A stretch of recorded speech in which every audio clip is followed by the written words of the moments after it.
When you have a toilet that is on an unlevel floor and it rocks, well, not only is that a nuisance, but it can also make the wax seal break its seal. So in a situation like that, the smart thing to do is to pick up some plastic shims, like you see here. They will not rot, they will not shrink, they will not crack or fall apart. So you want to go with plastic, not wood. Wood will shrink or swell, deteriorate, rot. You don't want wood. Use plastic shims.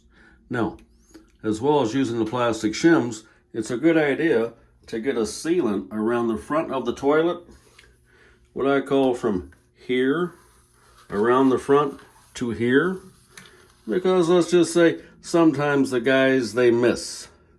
So use silicone caulk, high quality, and you won't go wrong.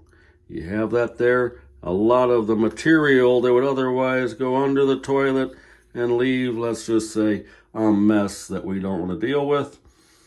Well, it isn't going to get under the toilet because the silicone has sealed that portion of the toilet from allowing that to happen. I do not recommend putting sealant from here on back, because if the toilet is going to leak from its wax seal, you want that water to come out and disclose that there's a problem. Have a great day.